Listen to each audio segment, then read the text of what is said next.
A paz do Senhor Jesus, meus queridos amigos e irmãos em Cristo, aqui do canal Embaixadores de Cristo, Estudos Bíblicos. Tudo bem com você? Tudo bem com a sua família? Que bom receber você por aqui. Hoje nós estaremos uma vez mais estudando as Sagradas Escrituras. Estaremos estudando mais uma das lições bíblicas da escola dominical, baseado sempre nas Sagradas Escrituras. Estaremos hoje estudando, submissa ao tema, uma igreja fiel à pregação do Evangelho. Vamos orar, vamos falar com o Deus de Abraão, o Deus de Isaac, o Deus de Jacó. Querido Deus, exaltado seja o teu nome para sempre. Em nome de Jesus, eu convido o Senhor, peço ao Senhor, imploro ao Senhor que tome a direção desse estudo bíblico, nos ensina para a glória sua, em nome de Jesus. Amém. Maravilha, maravilha, maravilha de Deus, meus queridos irmãos, honras e glórias ao nome de Jesus. Vamos meditar na palavra do Senhor. Estamos estudando o livro de Atos dos Apóstolos. Você conhece o livro de Atos dos Apóstolos? Pois é, o livro de Atos dos Apóstolos está no Novo Testamento e nesse trimestre nós vamos ter a rica oportunidade de extrair lições maravilhosas. É o início, é o livro que narra o início da igreja primitiva ali no primeiro século depois de Cristo. A lição de hoje é a lição de número 3 e o tema é uma igreja fiel à pregação do Evangelho. O nosso texto áureo está escrito assim: e quando Pedro viu isso, disse ao povo, varões israelitas, por que vos maravilhais disto, ou porque olhais tanto para nós, como se por nossa própria vontade, ou por nossa própria virtude e santidade, fizéssemos andar este homem. Essa palavra está em Atos dos Apóstolos, capítulo 3, versículo 12. Inclusive, eu já abro parênteses aqui para falar que hoje nós vamos falar também sobre o grande milagre que Jesus realizou na vida de um homem que estava aleijado, pedindo esmola, e Pedro e João orou por ele, ele foi curado. E a partir daquele momento ali, as pessoas ficaram maravilhadas, achando que Pedro e João não era desse mundo, ou que ele tinha o dom de cura e assim por diante. E Pedro e João deixam bem claro que quem curou aquele homem foi Jesus. Pois bem, vamos aqui para a nossa verdade prática.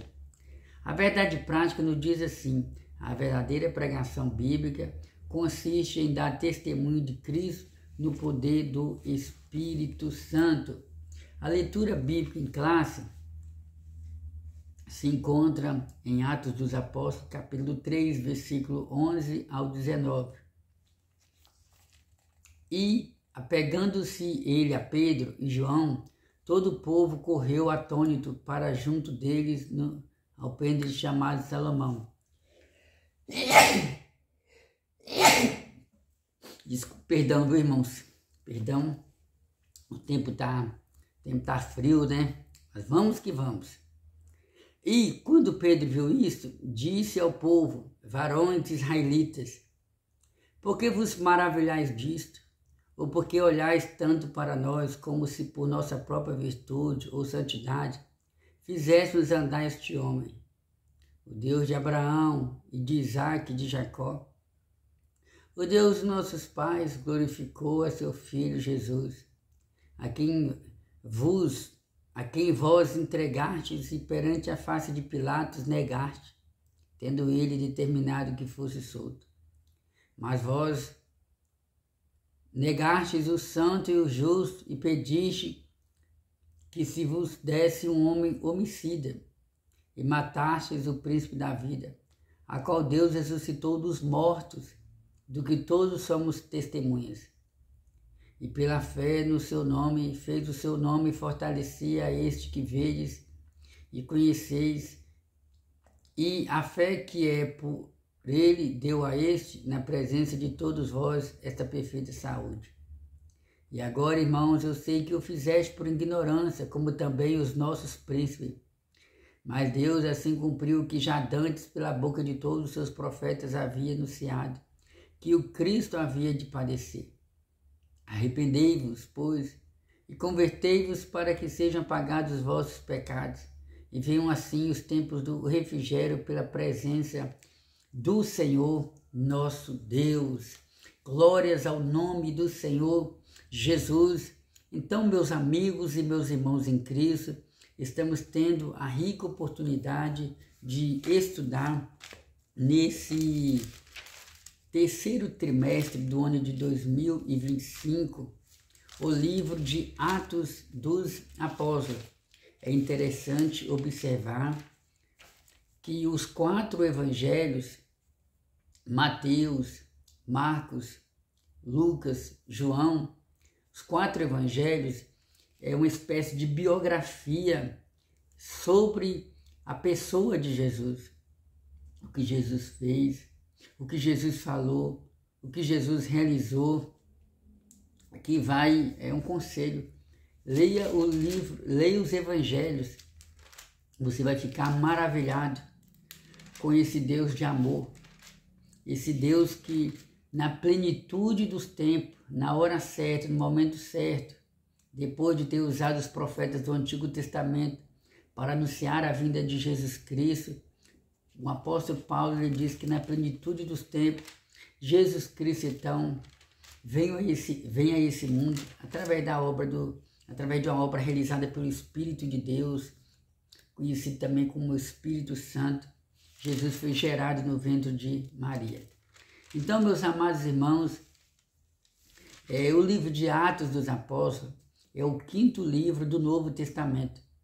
E esse livro ele foi escrito pelo evangelista Lucas.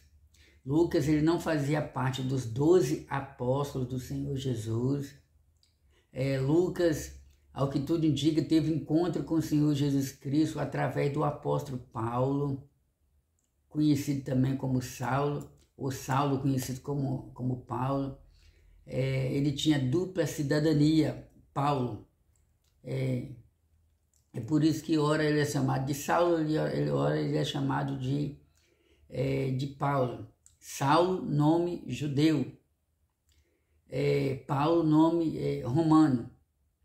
E Lucas teve encontro com Paulo, eles dois fizeram amizade. Lucas ele tinha a profissão de médico, mas também atuou como historiador da igreja. E Lucas escreveu 2 documentos sobre a vida e o ministério de Jesus. Ele escreveu o Evangelho de Jesus Cristo, que leva o nome dele, por exemplo, o Evangelho de Jesus Cristo, segundo escreveu o evangelista Lucas. E Lucas também escreveu Atos dos Apóstolos, que também a gente pode dizer, né, Atos do Espírito Santo, porque a gente vê a ação do Espírito Santo na igreja, o nascimento da igreja, o início da obra missionária através da igreja. E Atos dos Apóstolos cobre um período de 30 anos, ou seja, do capítulo 1 até o capítulo 28, que são um total de 28 capítulos. Nesse meio tempo, Lucas resumindo a história da igreja ali nesse espaço de 30 anos. E o livro de Atos dos Apóstolos ele foi escrito aproximadamente no ano 63 depois de Cristo. Se Jesus Cristo viveu aproximadamente 33 anos, calcula-se, e Atos dos Apóstolos foi escrito aproximadamente no ano 63 depois de Cristo. Então, isso nos leva a crer que o livro de Atos dos Apóstolos ele foi concluído cerca de 33 anos depois, cerca de 30 anos depois que Jesus foi assunto ao céu. Ou seja, havia se passado 30 anos que Jesus não estava mais entre os apóstolos, fisicamente, né? Porque espiritualmente Jesus prometeu: estarei convosco todos os dias, todos os dias, até a consumação dos tempos, até o fim dos tempos. E em outra passagem, me parece que é João capítulo 14, Jesus disse: eu vou para o Pai, mas eu não vos deixarei órfão. Vou rogar ao Pai, vou pedir ao Pai que envie o Consolador, que envie o Espírito Santo para que fique convosco todos os dias. Então, meus amados, no capítulo 1, nós observamos Lucas apresentando um pouco do último discurso de Jesus Cristo, né?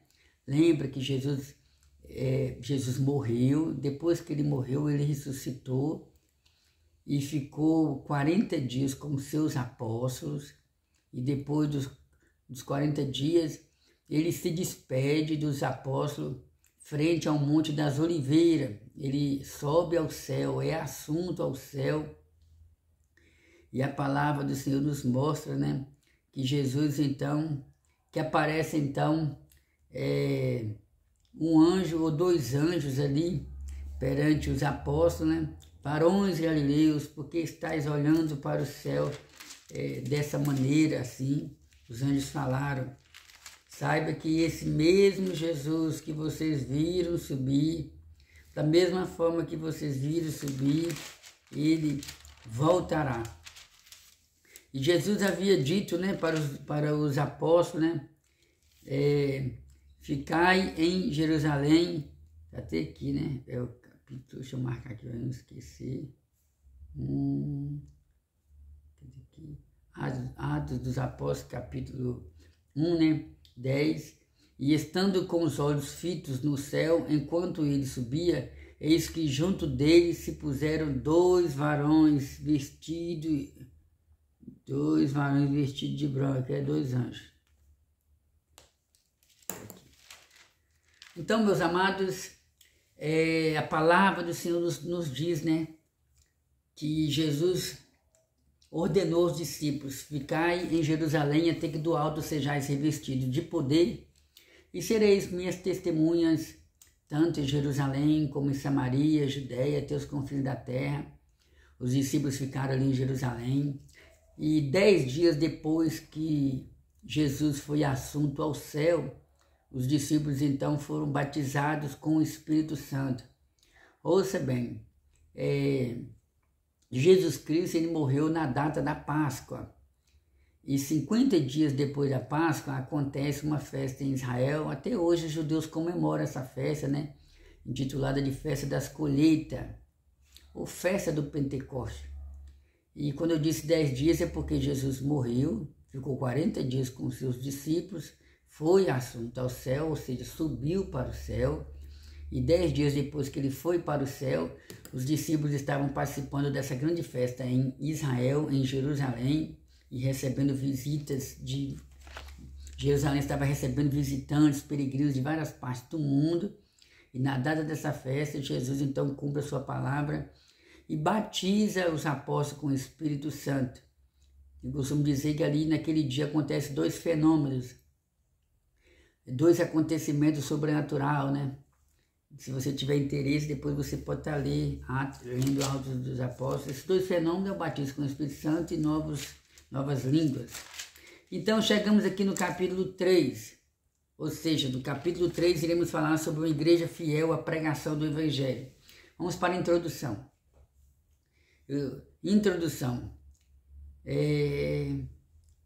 Essa lição mostrará uma das marcas de uma igreja bíblica: seu compromisso com a pregação da palavra de Deus. Uma igreja verdadeira valoriza a mensagem das Escrituras e coloca Jesus Cristo no centro de tudo o que ensina. É por meio da pregação da Bíblia que o mundo pode conhecer a Cristo. Além disso, uma igreja bíblica prega no poder do Espírito Santo. Não transmite apenas uma palavra vazia, mas a mensagem viva e transformadora que vem da inspiração do Espírito de Deus. Por fim, uma igreja bíblica traz esperança para aqueles que já não enxergam saída. Ela anuncia que há um futuro de refrigério e uma renovação na presença do Senhor. Aleluia!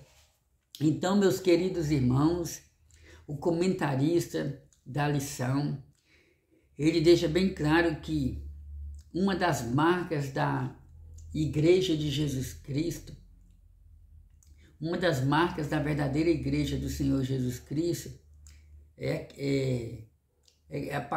quando ela transmite a palavra de Deus como ela é. Não basta apenas transmitir a palavra de Deus. É preciso cada cristão viver a palavra de Deus, se esforçar para obedecer aos mandamentos do nosso Senhor Jesus. Então essa lição mostrará uma das marcas de uma igreja bíblica, ou seja, uma igreja bíblica ela é conhecida, né, irmão, pelo amor, pelo perdão, pelo cuidado com os pobres, pelo cuidado com os necessitados. Uma igreja bíblica é aquela que prega sobre a realidade do inferno e prega sobre a realidade do céu, porque Jesus deixou bem claro, há quem diga, irmão, há quem diga que o Senhor Jesus Cristo, quando esteve nesse mundo, falou mais sobre o inferno do que sobre o céu. Na verdade, a gente vê nessa conclusão, nesse comentário, que Jesus Cristo ele se preocupou muito em alertar os seus apóstolos, o seu público, né, seu auditório, quem acompanhava, quem ouviu os seus ensinamentos, estava sempre ouvindo Jesus Cristo deixando bem claro sobre a realidade do inferno. Era Jesus mostrando que não queria que nenhuma alma se perdesse, mas que todas as almas fossem salvas. Então, uma igreja bíblica é aquela que prega também sobre o arrependimento. Lembra das palavras de João Batista? Arrependei-vos porque chegaram até vós o reino de Deus. E Jesus Cristo também, depois que foi batizado por João Batista no Rio Jordão, Jesus inicia seu ministério, né, com aquela mesma pegada, com aquele mesmo objetivo, né, de pregar sobre um arrependimento. Uma igreja bíblica, ela prega sobre a confissão de pecado.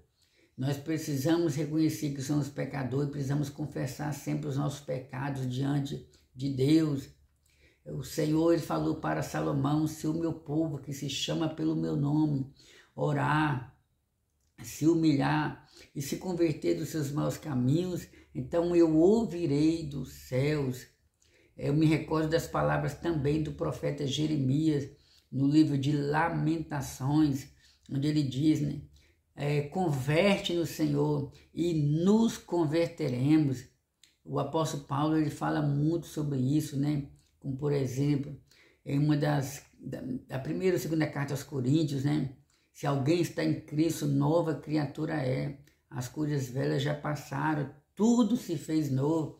Então, a verdadeira pregação bíblica, a verdadeira igreja bíblica, ela tem essa preocupação de pregar tanto o Antigo quanto o Novo Testamento, né? O apóstolo Paulo ele fala que a palavra de Deus ela é comparada a uma espada de 2 gumes que corta dos 2 lados, vai até a divisão da alma, separa juntas e medulas. Essa referência a uma espada que corta dos 2 lados está se referindo também ao uso do Antigo Testamento, um lado, e ao uso do Novo Testamento, o outro lado. Então, uma igreja bíblica, ela não tem apenas o nome na porta da igreja, de igreja cristã, mas ela procura transmitir a palavra de Deus como ela é, como Pedro assim fez, né? Vamos lá, meus irmãos, é a igreja que prega as Escrituras. Vamos lá para o primeiro ponto. As Escrituras revelam Deus.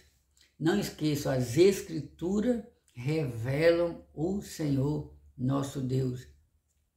A igreja deve pregar as Escrituras, pois elas revelam Deus.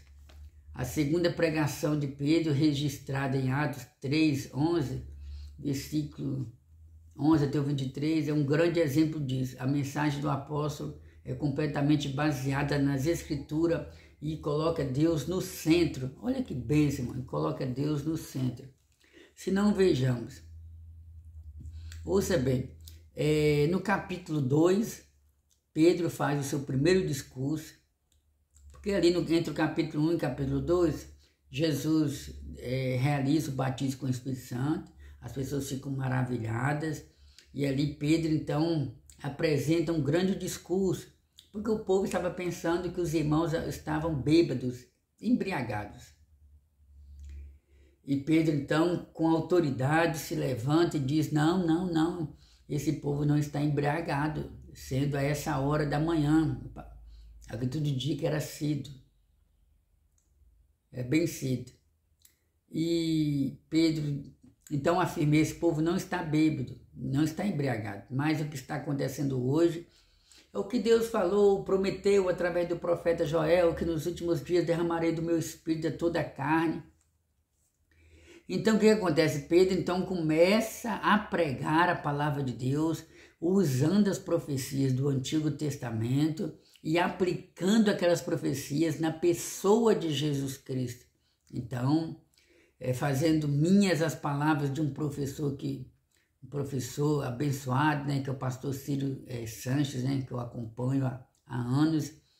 Ele, inclusive, ele escreveu até um livro intitulado de Pedro, o primeiro pregador pentecostal. E a gente vê isso, né, irmãos, na história de Pedro, né? Não é na história de Pedro, a gente vê isso nessa experiência que Pedro teve de estar pregando as Escrituras. E agora, no capítulo 3, a palavra do Senhor nos diz que Pedro e João estavam indo participar da oração na hora 9, 3 horas da tarde. E a palavra de Deus nos diz que eles então se deparam com um coxo que desde o ventre da sua mãe, desde quando nasceu, já nasceu com essa doença. E todo dia ele se colocava ali, ou ele era colocado frente ao templo, conhecido ali, naquela parte do templo, conhecido como Porta Formosa. E a palavra de Deus nos diz, né, que ele pediu esmola para Pedro e João, e ele esperava receber alguma esmola. Mas Pedro e João, fitando os olhos nele, diz: não temos prata nem ouro, mas o que temos, isso te damos, levanta em nome de Jesus. E aquele homem então foi curado, e nós glorificamos ao Senhor por isso. E quem viu aquele milagre, irmãos, achou que Pedro e João que havia operado aquele milagre através da sua própria virtude, poder e autoridade. Eles faltaram chamar Pedro e João de deuses, como aconteceu em outra passagem, né, de Barnabé e Paulo, né, que oraram e as pessoas acharam que um era Júpiter, o outro era Mercúrio, que Pedro e Barnabé não eram desse mundo, assim por diante. Então Pedro e João deixam bem claro: gente, nós somos de carne e de sangue como vocês, nós somos seres humanos igual vocês. Na verdade, o que aconteceu hoje é que esse homem foi curado por Jesus Cristo, e esse homem depositou a fé em Jesus Cristo, e Jesus Cristo então curou esse homem. Mas não ficou, eu estou resumindo aqui a pregação, porque na verdade o apóstolo Pedro, ele começa a defender a sua fé. Ele começa a anunciar Jesus, ele começa a apresentar quem foi o responsável pelaquela cura, usando não seus próprios argumentos humanos, mas usando a Bíblia Sagrada. E nessa época o Novo Testamento ainda não existia como nós temos hoje. As cartas do apóstolo Paulo, as cartas do apóstolo Paulo ainda não haviam sido escritas. Na verdade, nem Paulo ainda havia tido encontro com Jesus, porque nós estamos tratando aqui do início da igreja primitiva, capítulo 3. E lá no capítulo 9 é que Paulo teve encontro com Jesus, então se converte. Então, meus amados irmãos, tudo era novo. E os apóstolos, quando eles iam pregar, eles usavam o Antigo Testamento. De que forma? O Antigo Testamento era dividido em 3 pilares. 3 colunas no que diz respeito à coleção de livros, ou seja, livros da lei, no caso aí a princípio os 3 primeiros livros, né? Aí entre os livros dos profetas, livros dos salmos. Então, o que acontece? Pedro usa algumas das profecias contidas, né, nesses livros para anunciar que aquele homem foi curado através de Jesus Cristo, príncipe da vida. dar um exemplo aqui. Gênesis capítulo 1, Gênesis capítulo 3, versículo 15, é o primeiro livro da Bíblia Sagrada. Aí nós encontramos quando Adão e Eva pecaram, Deus lançou uma maldição sobre a cobra, lançou a maldição sobre o homem, lançou a maldição sobre a mulher, mas no meio daquela promissão, no meio daquela maldição sobre quem errou, Deus então lança uma profecia, lança uma promessa, dizendo que da semente da mulher ele vir ou nasceria um que iria pisar sobre a cabeça da serpente, semente da mulher, apontando para Jesus, que veio através da semente da mulher, por intermédio do Espírito Santo. Semente, a cobra ali se refere ao diabo, serpente. Ali nós encontramos uma espécie de primeira profecia, né? Primeira promessa, primeira pregação sobre a vida de Jesus. Depois a gente observa Moisés, o profeta Moisés dizendo: Deus levantará no meio de vós um profeta semelhante a mim, a esses vocês devem dar ouvidos. Quando você estuda sobre o tabernáculo, existe uma tipologia muito grande na realidade ali do tabernáculo, né? Para quem não sabe, o tabernáculo foi uma tenda móvel. Quando Deus tirou Israel do Egito, e Israel passou 40 anos no deserto, Deus então orienta Moisés e a sua equipe a construir um tabernáculo, um lugar de adoração, um lugar onde ficava a Arca da Aliança, ficava o sumo sacerdote. Aqui vai um conselho, leia ali o livro de Números, o livro de Levítico, que fala sobre o tabernáculo.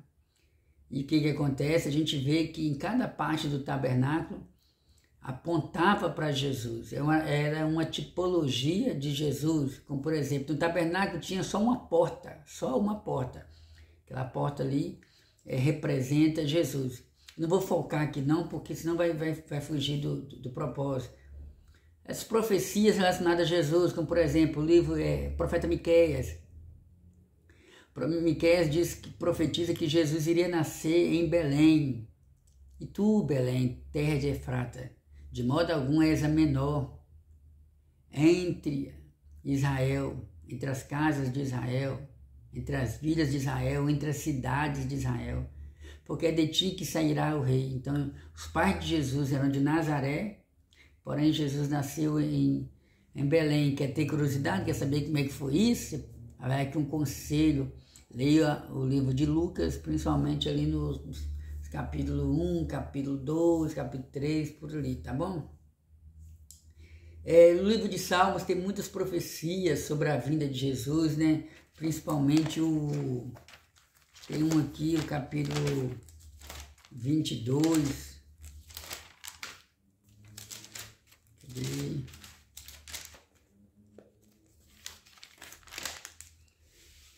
O Messias sofre, mas é triunfante, mas triunfa.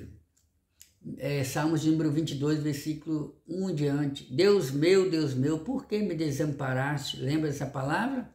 Pois o salmista não estava falando apenas de si, mas estava, muitas das vezes sem saber, profetizando sobre o sofrimento de Jesus quando ele estava na cruz. Lembra? Deus meu, por que me desamparaste? E para concluir, vou citar aqui no profeta Isaías, que é o profeta no Antigo Testamento, que profetizou cerca de 730 anos antes de Jesus Cristo vir a esse mundo.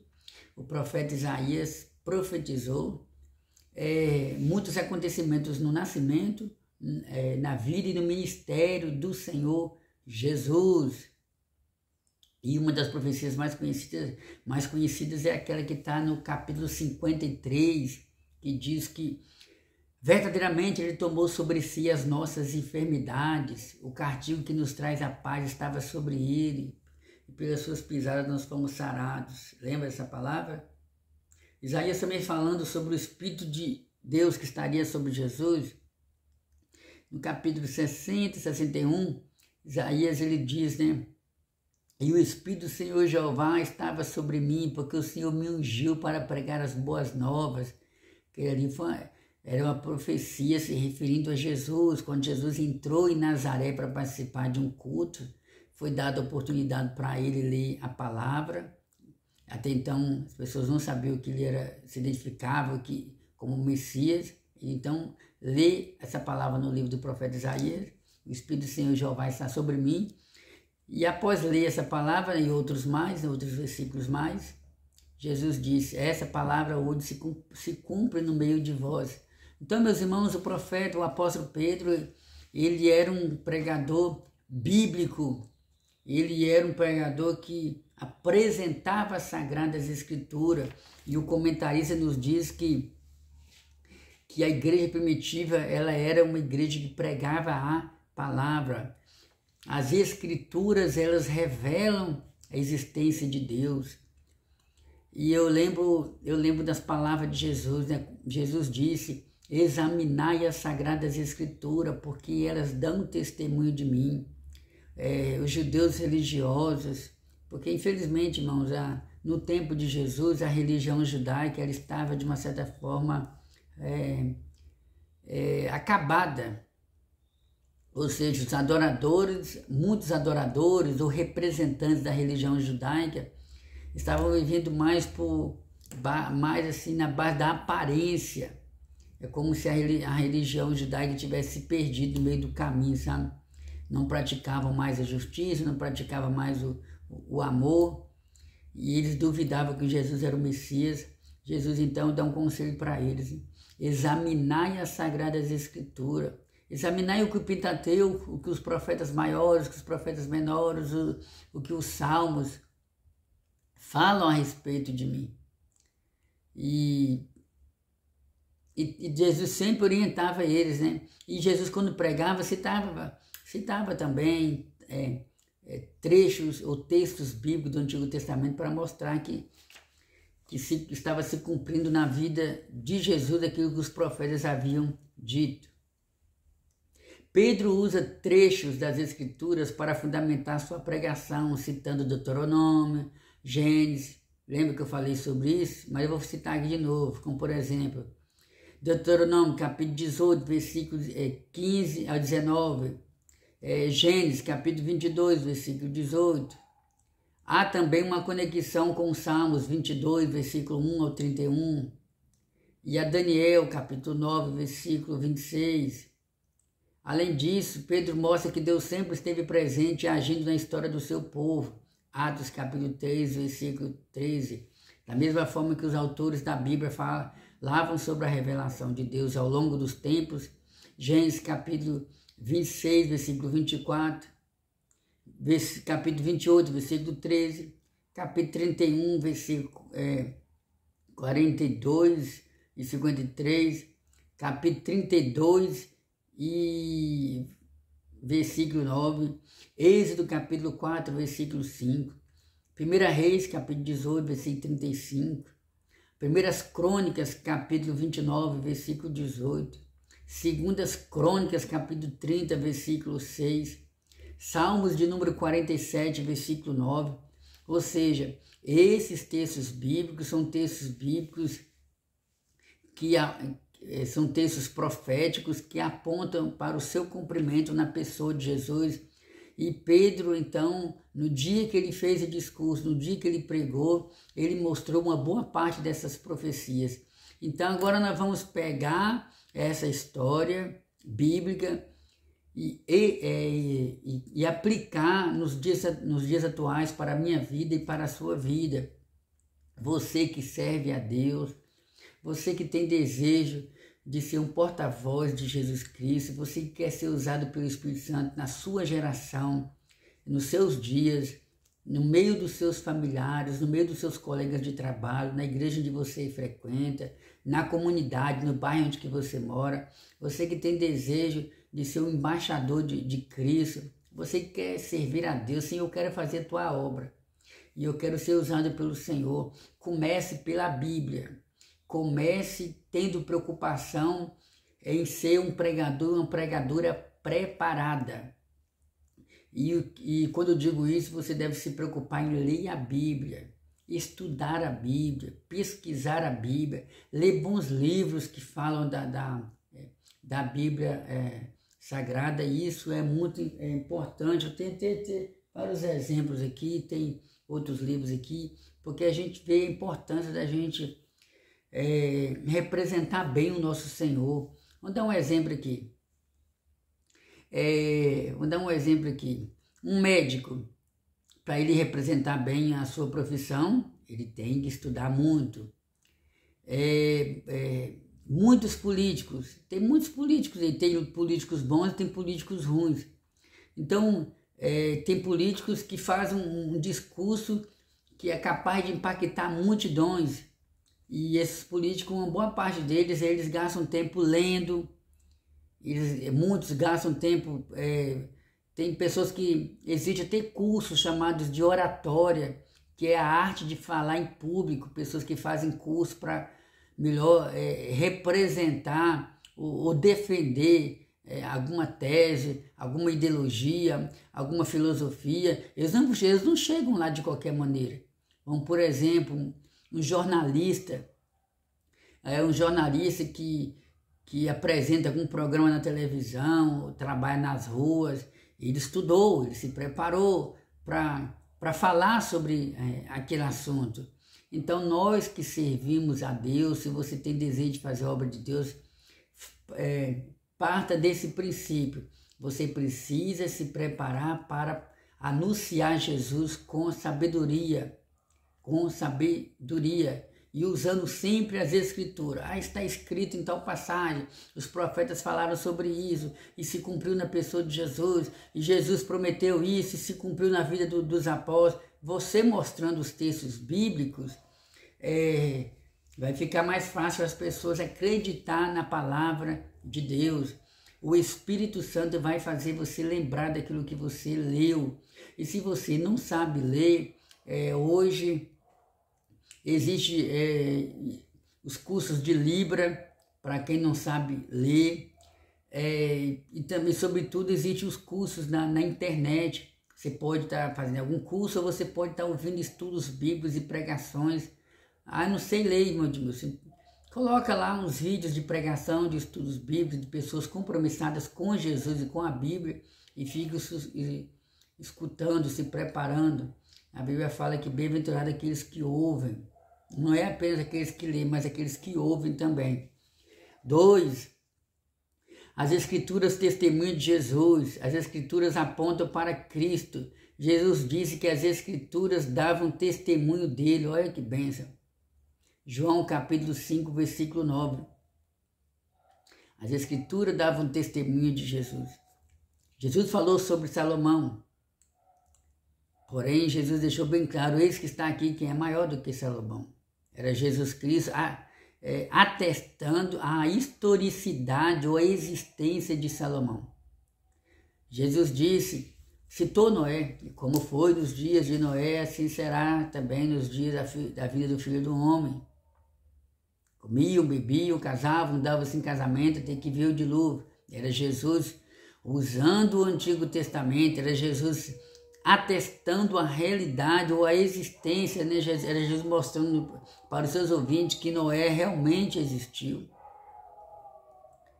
E tantos outros exemplos. Tem um exemplo de Jonas. Jesus disse, assim como Jonas esteve 3 dias no seio da terra, assim importa que o Filho do Homem também passe. Jesus disse que assim como Jonas esteve 3 dias no ventre do peixe, assim importa que o Filho do Homem também fique 3 dias no seio da terra.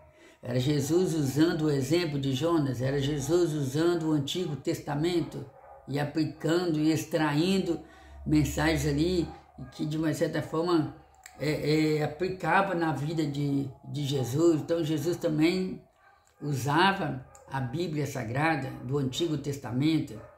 Quando Jesus ressuscitou, diz a Bíblia que 2 discípulos no caminho de uma aldeia chamada Emaús. Os 2 discípulos estavam a caminho da aldeia de Emaús. Esses 2 dialogavam, né? De repente Jesus aparece no meio deles, né? O que vocês estão conversando aí? E os discípulos os discípulos perguntam para Jesus, nem reconheceram que era Jesus que havia ressuscitado. Então eles perguntam para Jesus, né? Porventura és tu peregrino em Jerusalém que não sabe dos últimos acontecimentos? Quais? De Jesus de Nazaré, moço. Que a gente pensava que ele que iria nos salvar, nos libertar do jugo dos romanos. Mas ele foi morto. E já é o terceiro dia e até agora, se bem que já falaram que viram ele por aí, mas eu não tenho certeza não.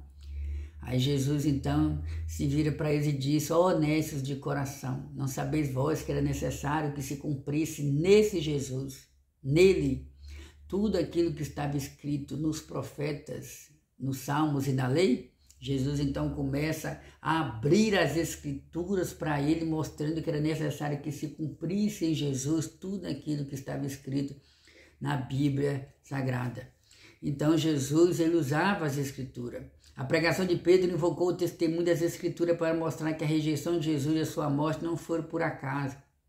Então Pedro, ele mostra no capítulo 3 de Atos dos Apóstolos que a morte de Jesus, irmãos, não foi um acidente de percurso na caminhada de Cristo. A morte de Jesus não significa que Deus falhou no seu plano, não significa que Jesus Cristo não cumpriu a sua missão.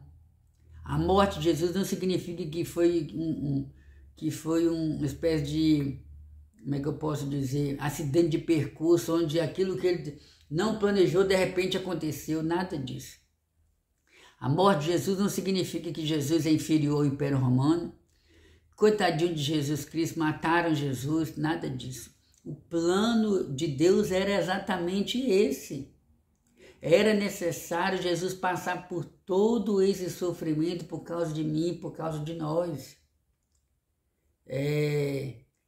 Quando você estuda sobre os sacrifícios que eram realizados no Antigo Testamento, onde os animais eram mortos, lembra disso?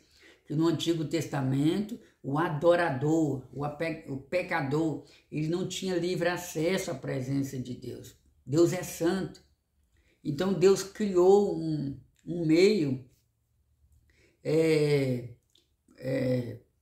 para, de uma certa forma, significar que no futuro Jesus iria morrer por nós. Se falar numa linguagem mais básica aqui, como por exemplo, o pecador quando se arrependia, ele pegava um animal, levava até o sacerdote, o pecador então, o pecador colocava as mãos sobre esse animal e em um ato simbólico significava que os pecados desse pecador estavam sendo transferidos para esse animal, vamos supor, uma ovelha, um cordeiro. E esse animal então era pego e era morto, era colocado sobre um altar, colocava-se fogo debaixo do altar e esse animal então ele era queimado.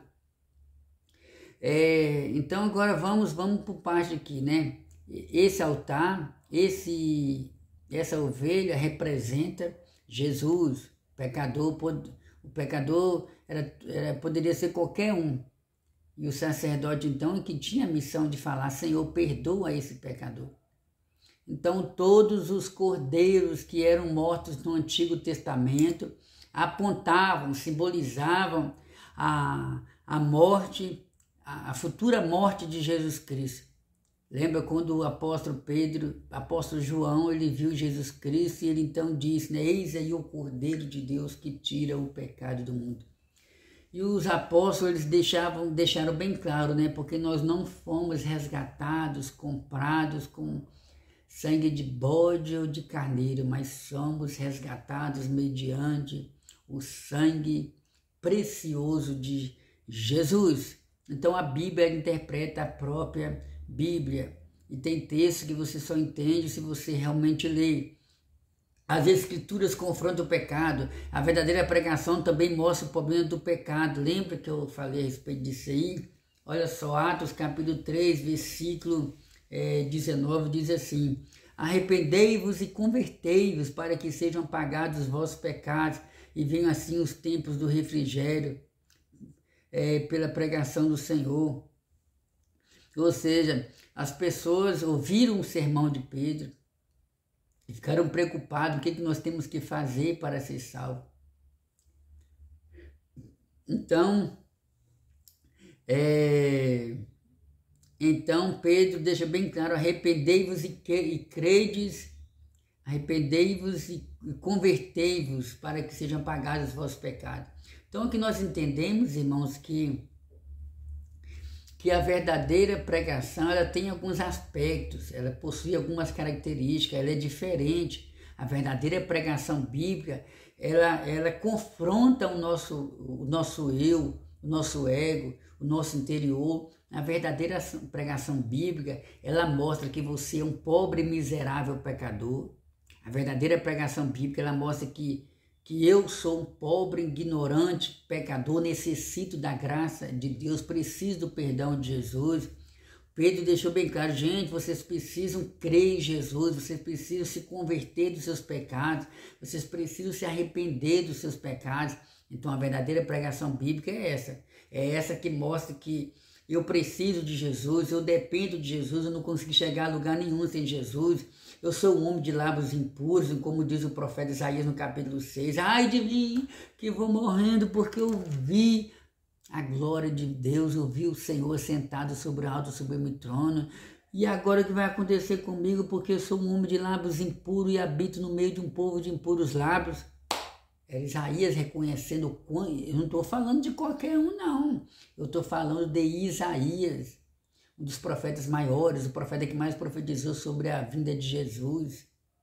Ele reconheceu o quanto ele era miserável. Então, a verdadeira pregação bíblica é essa que confronta conosco, essa que mostra que eu sou pó e cinza, e que se depender das minhas justiças próprias para me herdar a vida eterna, eu não vou passar nem na porta do céu. Mas se eu reconhecer que eu sou um pecador e que eu dependo da graça de Deus, aí a história muda. Infelizmente, nós vivemos uma época onde existem vários tipos de evangelho e que em muitos púlpitos já não pregam mais o evangelho verdadeiro. Não saia por aí acreditando em toda qualquer pregação que você ouvir. Como, por exemplo, eu estava lendo uma informação falando sobre uma nova pregação que tem surgido, né? Uma pregação, como é que é o nome? Esqueci o título da pregação aqui agora. É uma pregação intitulada de hipergraça ou supergraça. Já ouviu essa palavra? Pois os pregadores desse tipo de sermão, os irmãos em Cristo que pregam esse tipo de pregação, eles trazem uma interpretação diferente daquela que realmente diz a Bíblia. Como, por exemplo, essa pregação intitulada de hipergraça, supergraça, ela mostra que você é lindo, que você é maravilhoso, e que Jesus te ama do jeito que você é, e que uma vez salvo para sempre. Não mostra o problema do pecado, não mostra que você precisa se arrepender todos os dias, você precisa se converter todos os dias, e que você depende da graça de Deus, e que você precisa perseverar. Então, cuidado com alguns tipos de evangelho que estão sendo pregados por aí, onde as pessoas aceitam, concordam, porque quem é, irmão? Qual pecador, qual ser humano que não deseja ouvir palavras de autoestima? Palavras de que vai dar certo, você vai vencer, você é lindo, você é maravilhoso, você tem qualidades, você é capaz. Quem é que não quer ouvir essas palavras que mexem com o nosso eu, com o nosso ego, com o nosso intelecto, com o nosso entendimento?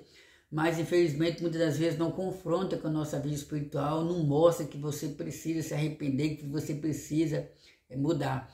Então a verdadeira pregação bíblica é essa que Pedro fez aqui, ó. Gente, vocês precisam se arrepender. Vocês precisam se converter dos seus maus caminhos. Vamos lá, 2.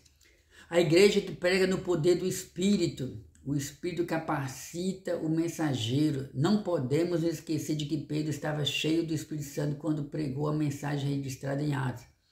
Então, o Espírito Santo capacita o mensageiro. Você que serve a Deus, eu que sirvo a Deus, a gente precisa ter consciência de uma coisa.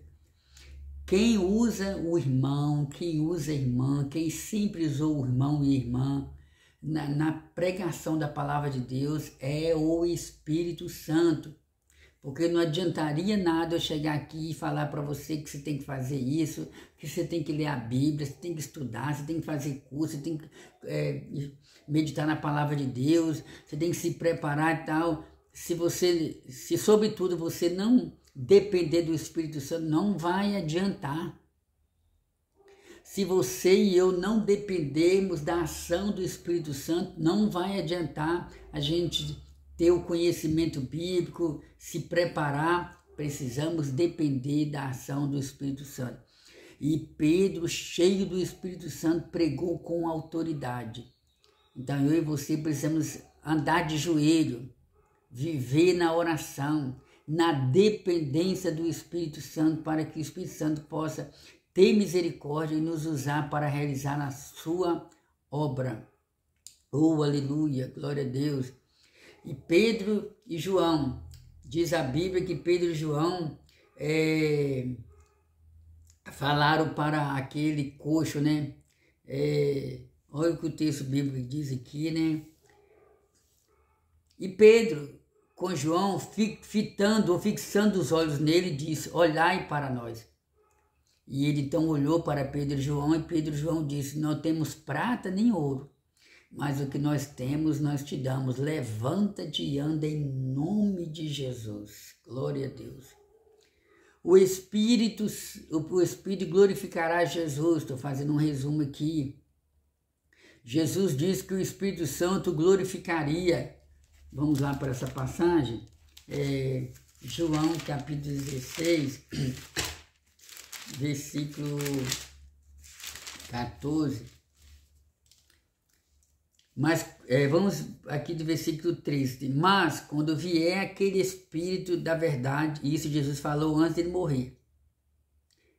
Mas quando vier aquele Espírito da verdade, ele vos guiará em toda a verdade, porque não falará de si mesmo, mas dirá tudo o que tiver ouvido e vos anunciará o que há de vir. Ele me glorificará, porque há de receber o que é meu e vos há de anunciar. Amém. Então, o Espírito Santo, ele glorifica o nome de Jesus. Não existe contenda, não existe briga, não existe ciúme entre Deus Pai, Deus Filho, Deus Espírito Santo. Um só Deus, distinto em três personalidades, ou três características diferentes. É a doutrina da Trindade que, por mais que a gente tente explicar através de símbolos, mas muitas das vezes é impossível, através de palavras humanas, mesmo usando texto bíblico, explicar 100% em detalhes a existência da Trindade. Mas, por outro lado, tem coisas que a gente aceita pela fé. Né? Nem todos os irmãos em Cristo acreditam na realidade da Trindade, três deuses, assim por diante. Quem sabe um dia eu reservo um momento para a gente estar estudando só sobre esse assunto aqui. Mas o objetivo aqui é falar que o Espírito Santo, ele glorifica o nome de Jesus. O Espírito Santo, ele nos faz lembrar daquilo que a gente lê, daquilo que a gente ouve. Jesus falou para os apóstolos: vocês vão ser presos, vão ser levados perante os tribunais para dar testemunho de mim, mas não se preocupe com relação ao que vocês vão falar, porque o Espírito Santo vai fazer vocês lembrarem dos meus ensinamentos.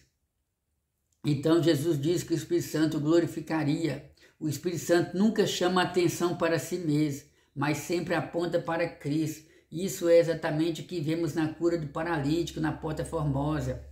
Pedro, cheio do Espírito Santo, não poderia aceitar ser o centro das atenções. Ele deixou claro que o milagre não acontece por seu próprio poder ou santidade.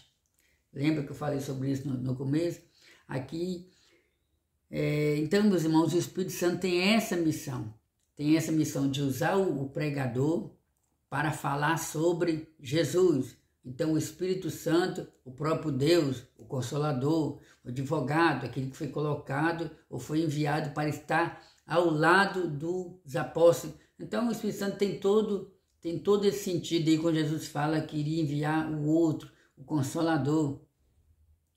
E é interessante aqui que um comentarista aproveita para falar que da mesma forma que o Espírito Santo glorifica o nome de Jesus, os apóstolos deixaram bem claro, gente, nós estamos aqui como pó e cinza, nós estamos aqui como seres humanos, como vocês.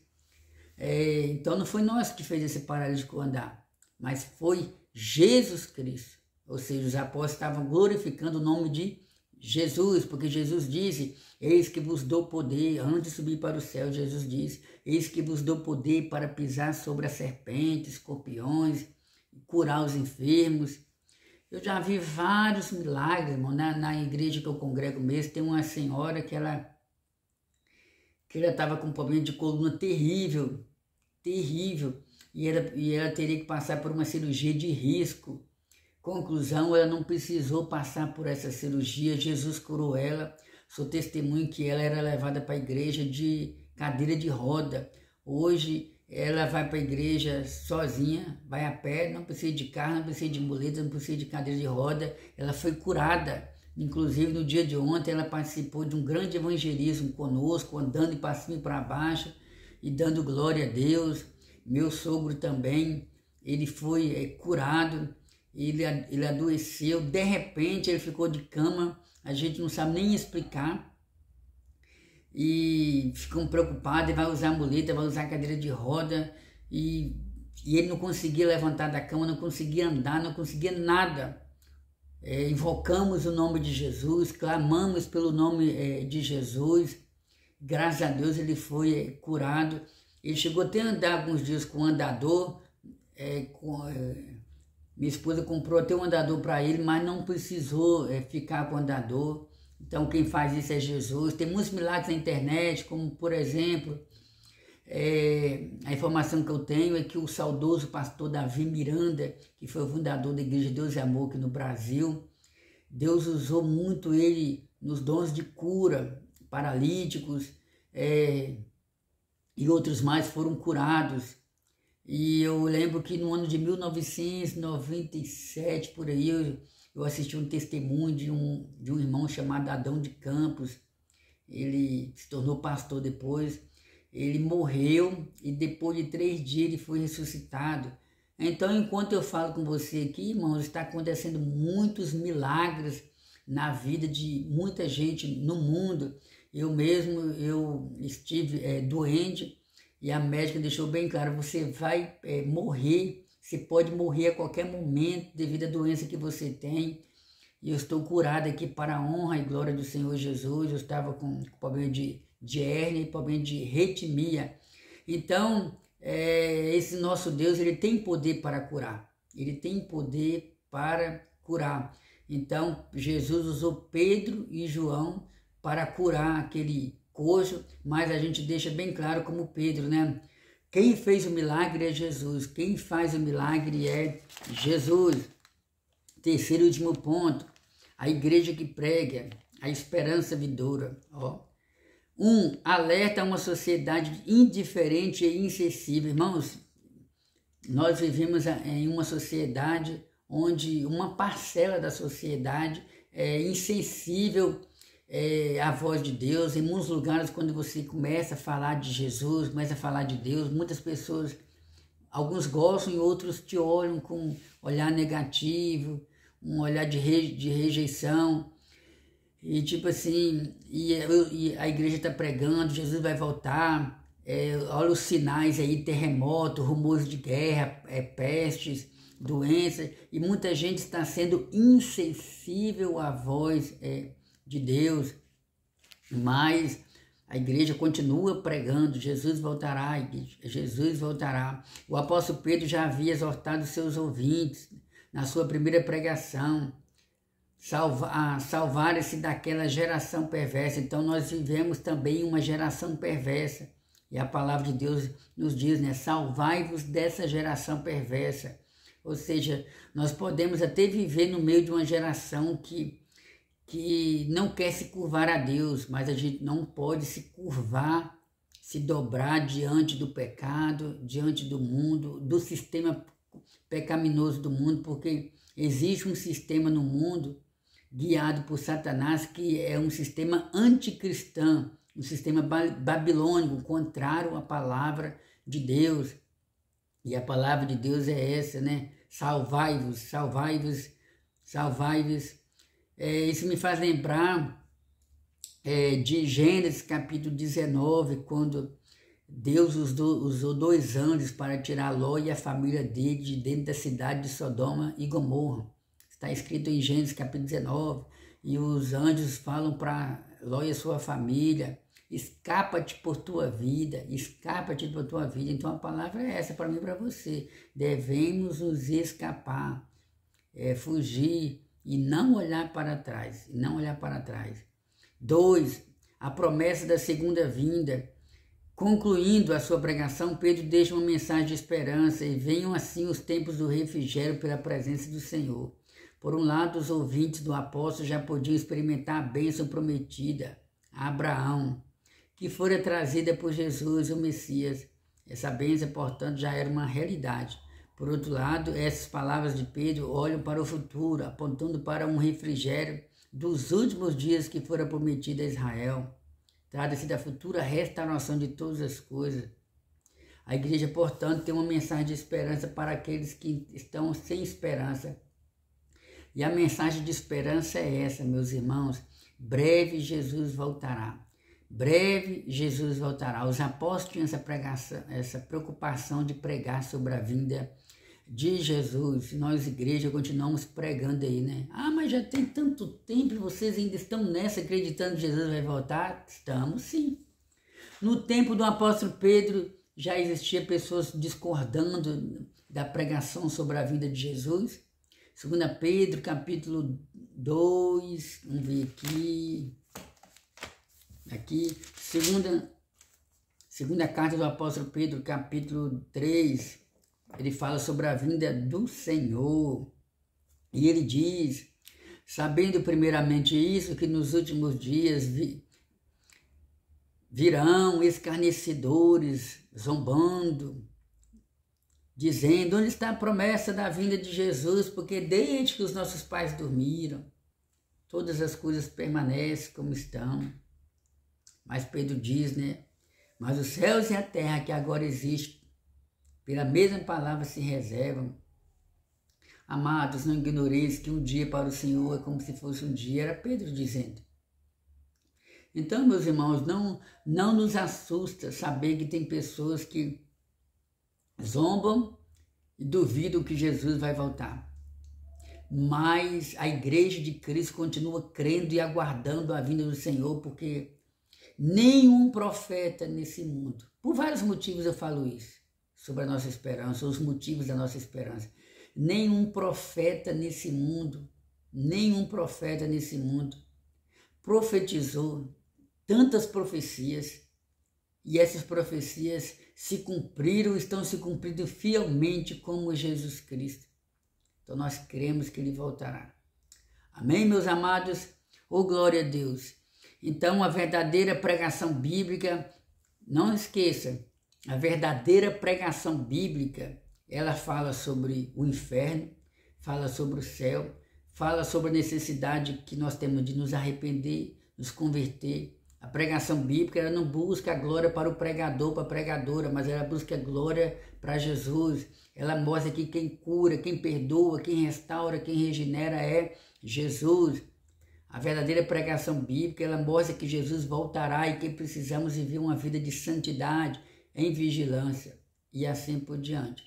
Então que Deus guarde essa palavra em seu coração e que Ele nos ajude a viver o que nós pregamos e que possamos ter essa responsabilidade de pregar a palavra de Deus como ela é. Deus, em nome de Jesus, eu te agradeço pela vida de todos aqueles que já se inscreveram nesse canal. Bendito seja o teu nome para sempre. Espírito de Deus, continue abençoando as nossas vidas. Obrigado porque o Senhor falou conosco. Salva, Senhor, todos nós, Senhor. Fica conosco, Senhor. Muda a vida daquele que assistiu esse vídeo, essa aula, Pai, para se aproximar cada vez mais de Ti, em nome de Jesus. Amém. Maravilha de Deus, chegamos ao final do nosso estudo. Um abraço, até o nosso próximo encontro, se Deus assim permitir.